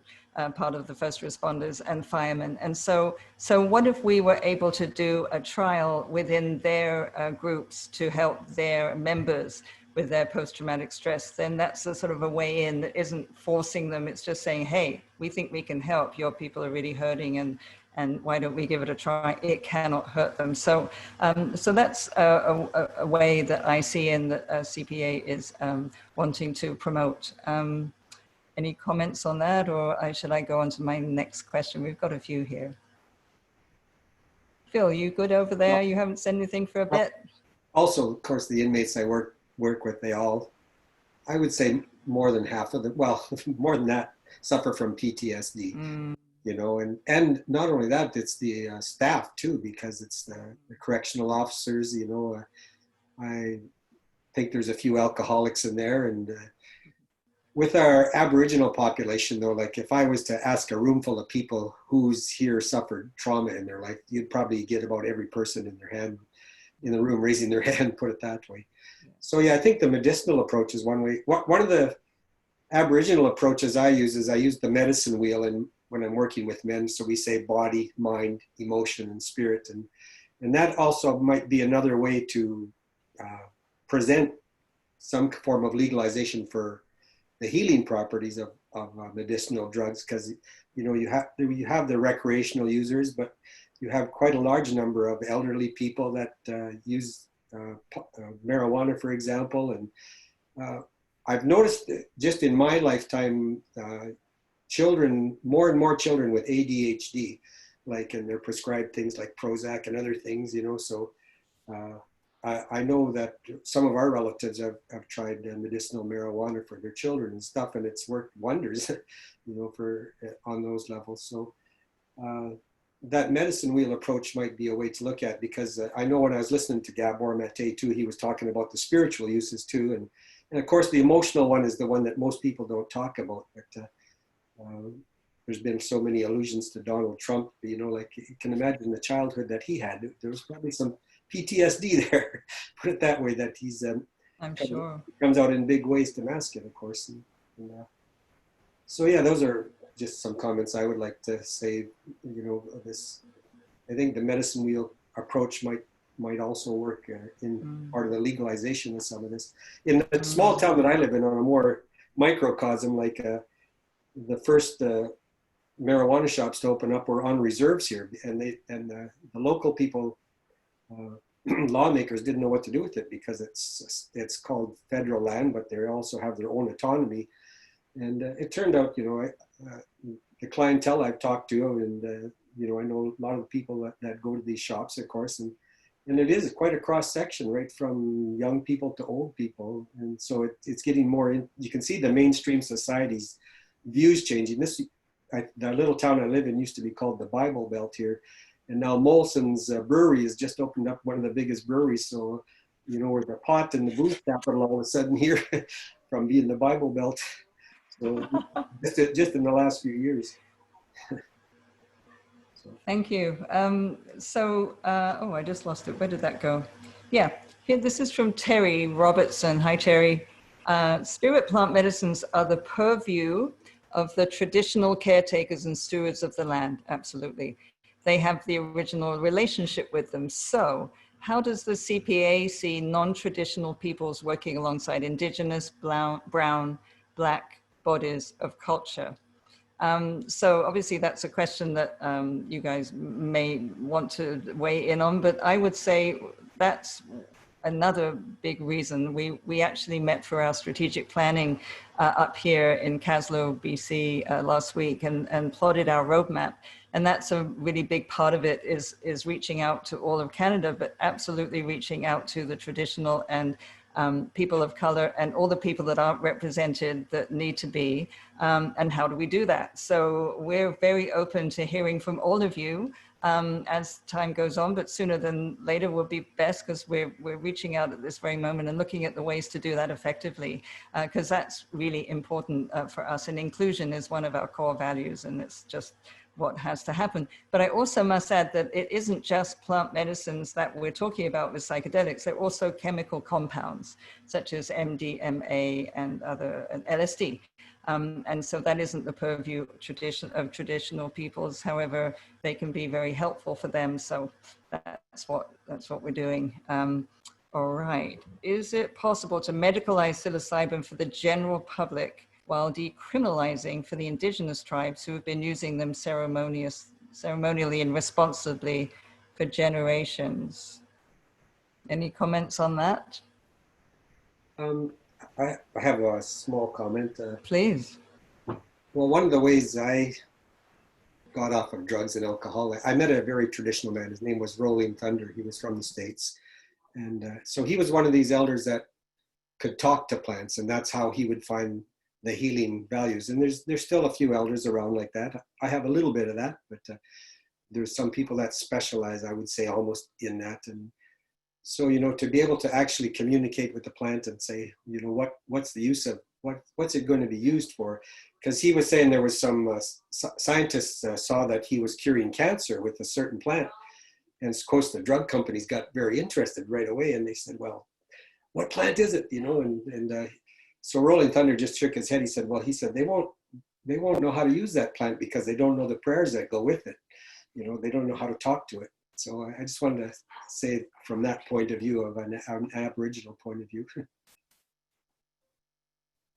All I can say is absolutely. That's the challenge, of moving forward, to bring everybody with us, but also to bring the healing properties with us too. I mean, there was a company that was looking at using cannabis, but taking out all the things that would make people feel happy, and and trying to use it for medicinal purposes only. It's like, it's a plant. It's been put together by a bigger being than any of us, and that for a good reason, and why we're picking it all out and trying to analyze it and strip it down seems to me slightly crazy. So we're definitely a stand for that at the Canadian Psychedelic Association. I have a question from Richard Kay. He says, can you regulate a plant? Clearly not. Okay, I mean, like, the whole point of Prohibition was to produce a drug-free world, meaning no more coca, no more opium, no more cannabis, none of the precursor drugs that are used for meth. Well, how well has that worked? For 100 years, those plants are still growing. They're as plentiful as ever. They're part of our natural environment. So I don't see us ever being able, through any government or legal scheme, to sort of eradicate these plants. What we can do is develop a healthier relationship as a society to them, which Prohibition doesn't allow us to do. But I also want to speak for drugs for escapism. It's like, I don't believe that there's like responsible drug use and irresponsible drug use. There's drug use. Some drug use becomes problematic, but there are many, many ways that people who develop problems with drugs can deal with them. None of them are enhanced or made better through criminalization and punishment. There have been many, many studies looking at people who use cocaine, people who use crack, to look at how people manage their drug use without necessarily having to go to a traditional treatment place. So I just want to point that out. And I also want to say, the truth is, and this is one of the things about Prohibition, is that it doesn't allow us to distinguish between non-problematic drug use and problematic drug use. We treat all of it as if there's something wrong with it because it's criminal. But the vast majority of people who use all drugs, from opiates to psychedelics, use them without developing significant social problems. Prohibition makes it worse because if you're a poor person, being able to have access to a drug that's illicit is going to require a greater stretch for you than it does for other people. But that's not about the drugs. That's about the scheme that we've set up for the drug.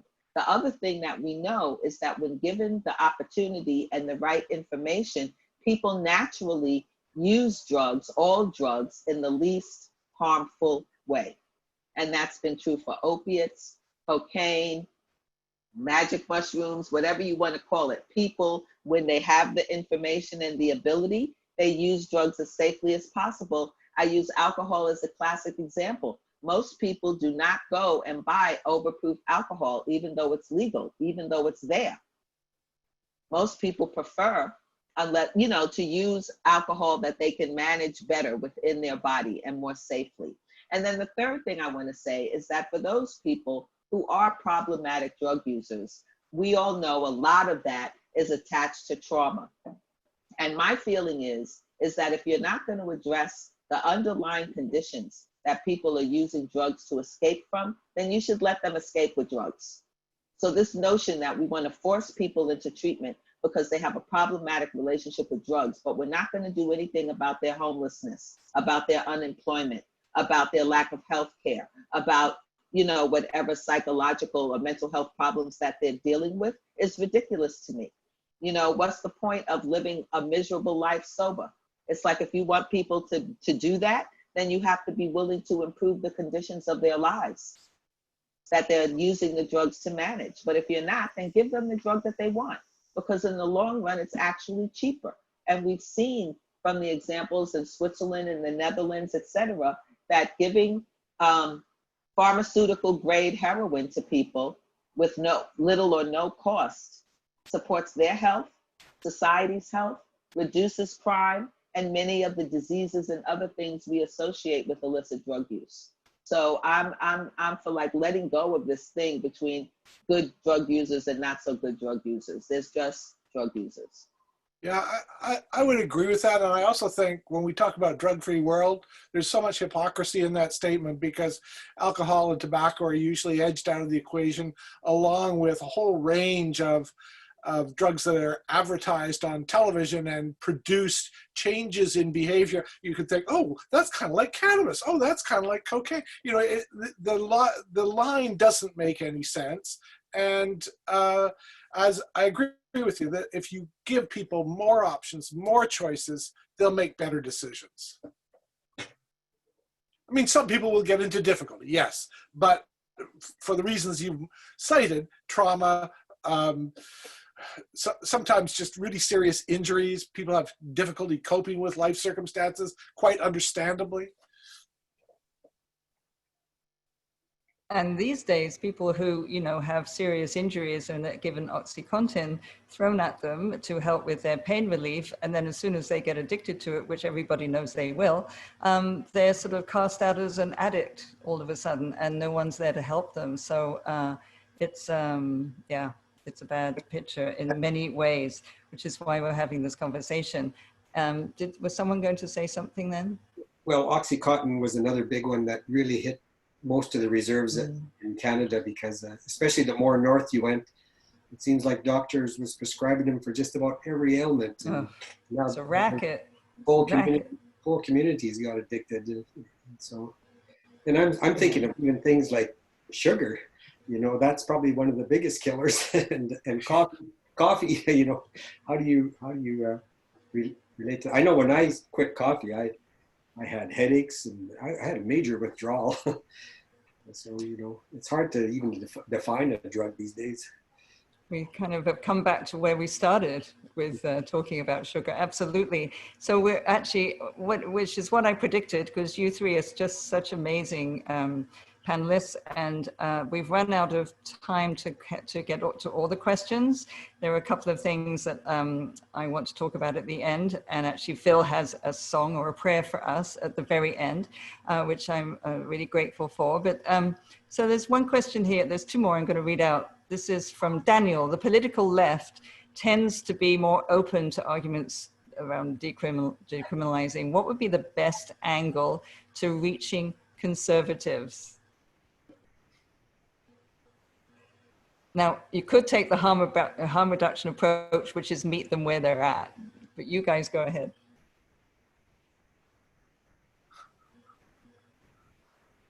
I think you need some influential people first, and you need lobbyists, that's for sure. So I want to just point out that support for cannabis legalization crosses party lines. That wasn't always the case, but it definitely is now. And I think a lot of it has to do with people's experiences. But I also think that you can't discount the role of culture and cultural conversations. So again, I mean, I'm old enough to have seen a lot of major changes culturally in my country. 25 years ago, the idea that we would allow same-sex marriage was considered unthinkable, particularly by conservatives. Now it's like not a big deal, and it's something that people from both parties support. Both parties know that they know people from the LGBTQ community, and we have a culture in terms of music and television and all of that that celebrates these people's lives.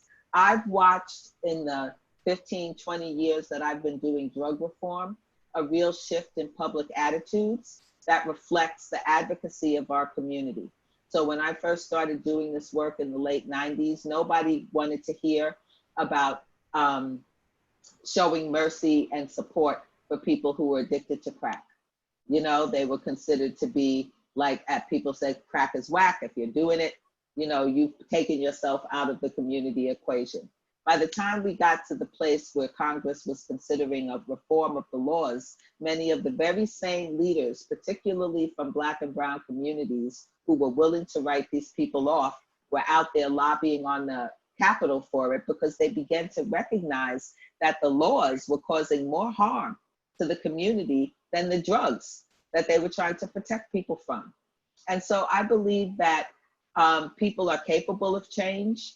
Even the most conservative person is capable of change. The thing that we all share together is grief. Grief over a loved one that we feel like we've lost, either to overdose or lost to addiction or lost to the criminal justice system. That's not a partisan issue. And I think one of the things I've learned as an organizer, and I guess this is a harm reduction approach, is to talk to people about the things that they share with you.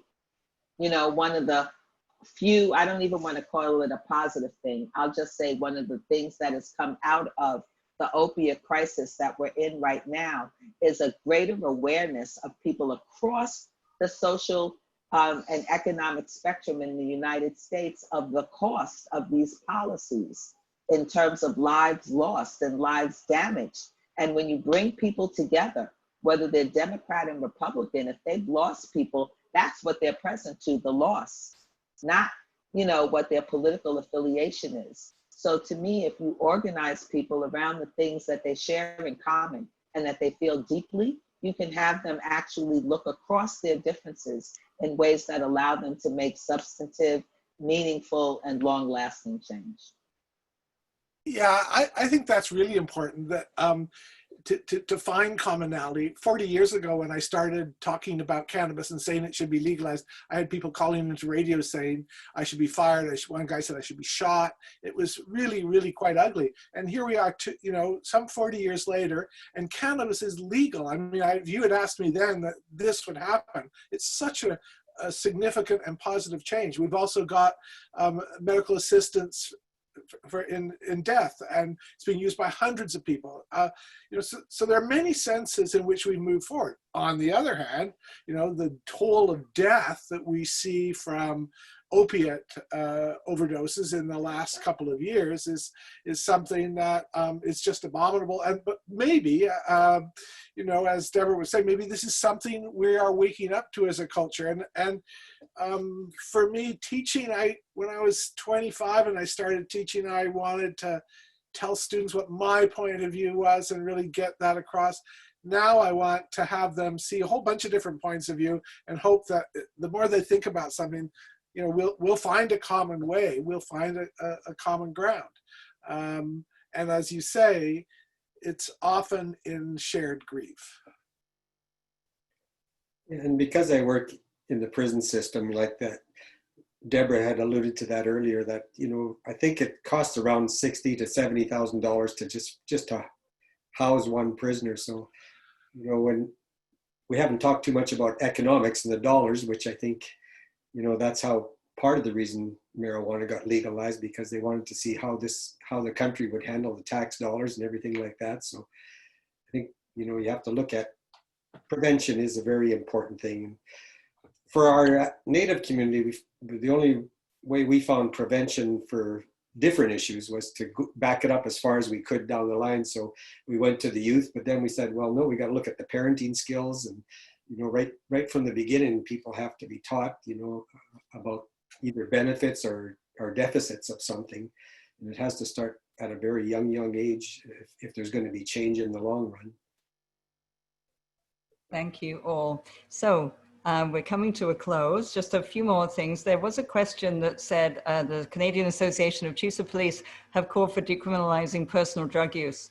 How can we leverage that recommendation? And so the answer to that is they taking that stand has opened up the opportunity for a conversation and a dialogue with them. And actually we know one of them reasonably well and have started that conversation. So it's in place. Okay, 5 more minutes. I would just like to say we want you guys to sign the petition, decriminalizenature.ca. Don't forget to sign it twice.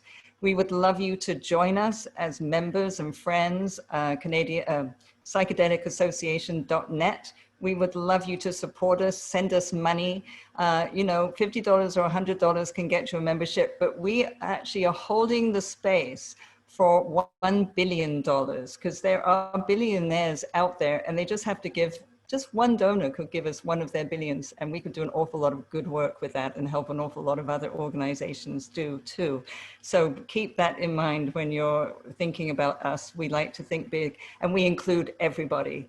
I think that's all I have to say about all of that. Our next webinar is on August the 14th. It's going to be riveting. It's Trevor Miller, one of our board members, will be speaking to 3 people who had a severe addiction of some kind, probably to opioids, and was able to let that addiction go by using ibogaine or iboga as their treatment. And iboga is a plant that originally comes from Africa and helps people when they're going through withdrawal to not experience the pain and suffering of the withdrawal symptoms. And it's amazing. And so he will be talking to 3 people who have had that experience and how their lives are going now. Just a couple more minutes. So that's August the 14th, and we'll be promoting it too. So one thing I would like to do is thank you. Neil, thank you so much for just your depth of knowledge and your work on the International Law Reform Committee and everything else you do in the world. Thank you so much, Deborah. You're just one of my guiding lights and really good friend. And I just would, well, I do. I love to listen to you for hours on end. So let's do more of that. And thank you for being the stand that you are in the United States of America for people of color and just for humanity and for love and peace. And Phil, thank you so much for the work that you do and how you have contributed to our community already, our Psychedelic Association. Before it was born, you were there.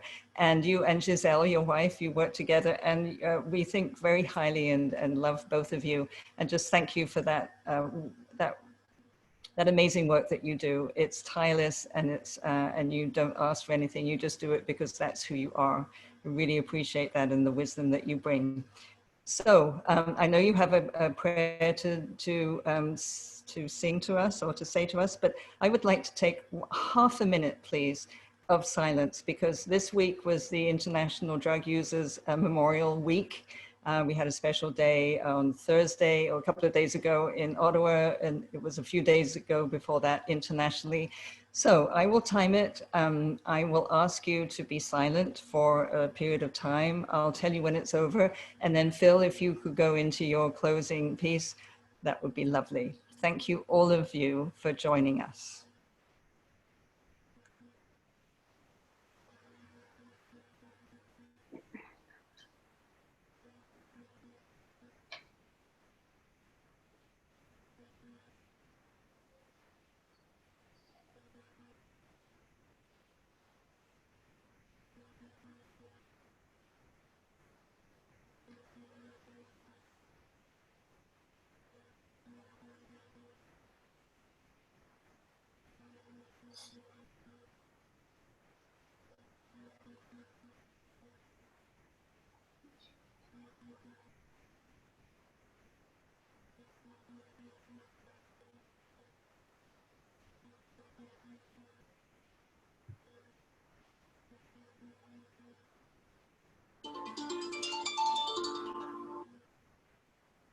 Well, thank you everybody for those moments of silence.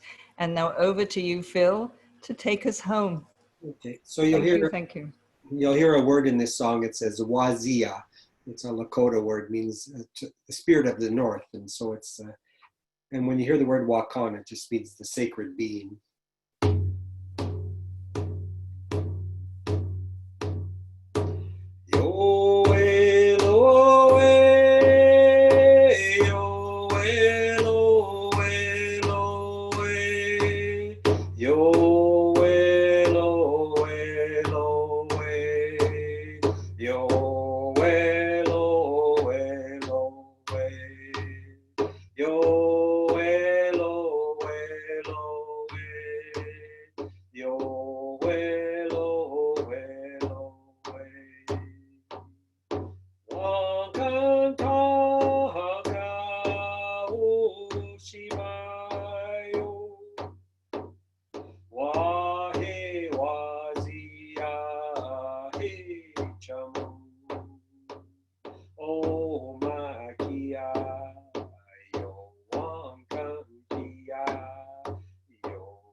And the prayer we say is just to thank everything. We say we thank the two-leggeds like us that have been on here, but we thank the four-leggeds. We thank the ones that fly, the ones that swim, the ones that crawl, the rock people, which means the mountains as well, the rooted nations, which we've been talking quite a bit about, and the star nations.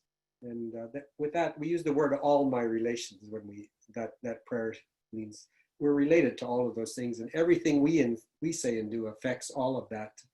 And so, you know, that's been part of our conversation today, I think. So it was very beautiful to meet some new relations today, all my relations.